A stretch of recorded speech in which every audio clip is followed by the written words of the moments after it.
मेरा नाम है डॉक्टर दुर्गा सिंह मौर्य। मैं डॉक्टर हूँ, आयुर्वेदिक डॉक्टर, इसलिए मुझे डॉक्टर कहते हैं। वैसे मेरा दुर्गा सिंह मौर्य, मैं फ्रीडम फाइटर हूँ, स्वतंत्रता संग्राम सैनिक। जी जी। तो आपका जो स्वतंत्रता संग्राम सेनानियों का जो अनुभव रहा है, बताइए जगह। स्वतंत्रता संग्राम सेनानी का अनुभव बताना है आपको। हाँ, देखिए, मैं राष्ट्रीय विद्यालय में पढ़ता था। राष्ट्रीय विद्यालय ऐसा विद्यालय है जहाँ पढ़ाई कम, राजनीति के नाम पर, देश के नाम पर मरने वालों की वो ज़्यादा होती थी। 1926 में साइमन कमीशन पर साल का आंदोलन चला, जिसमें लाला लाजपत राय की मृत्यु हुई। पंडित जवाहरलाल नेहरू मर जाते, लेकिन जिसके ऊपर 5 हो गए तो बचे वो।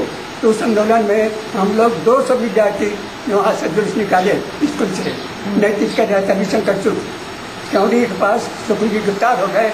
हम लोगों को पुलिस के डंडे से पूजा हुई, खूब मारे, खूब पीटे, लोग चिल्लाते रहे, रोते रहे, हाय करते रहे, लेकिन कोई भागे नहीं मैदान छोड़ के। ये निष्ठा था विद्यार्थियों का। फिर 1930 में नमक आंदोलन चला, उसमें प्रांताध्यक्ष आए थे रायपुर, वो आंदोलन का वो भंग करना, कानून को भंग करने, तो उसमें मुझको टेज कर दिया कहते थे। तो वो तो गिरफ्तार हो गए कानून भंग करने के बाद, और मुझको चौड़ी में 1 घंटा रखे और मार कर रिहा कर दिए। 1930 आंदोलन हुआ। 1932 में विदेशी वित्त बहिष्कार चल रहा था, उसमें तमाम देहात से लोग आते थे। और किका भाई के यहाँ जब विदेशी वस्तु बिकता है वहाँ फिक्र करते थे।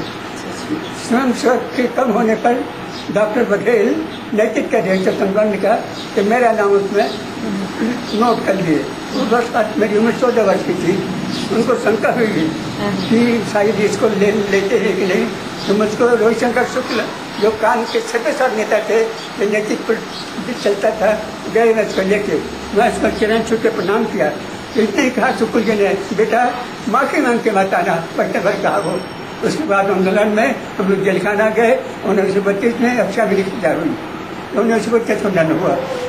1940 आंदोलन है, उसमें गांधी जी का ये था, यदि गिरफ्तार नहीं होते हैं तो पहले दिल्ली जाना था।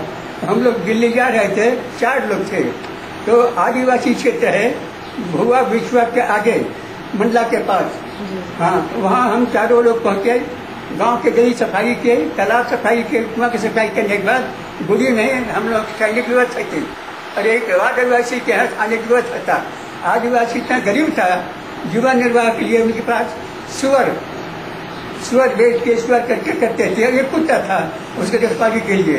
वो कुत्ता इतना घर के मेंबर शरीक था, जहाँ कहीं जाए खाना छोले वो छोले, कोई रुकावट नहीं। हम लोगों को 4 को खाने के लिए थाली में भाजी और चावल परसा गया। एक आदमी में खाना 2 आदमी का था। तो उन्हें हाथ धो के कहा, दोनों प्राणी ने, महाराज आप लोग भोजन पालो। हमने कहा भाई खाना ज़्यादा है, निकाल ले कहे। तो वही हम प्रसाद में ग्रहण करेंगे, आप छोड़ देंगे, हम प्रसाद में ग्रहण करेंगे। कितना श्रद्धा, कितना उत्साह, कितना प्रेम आदिवासियों का।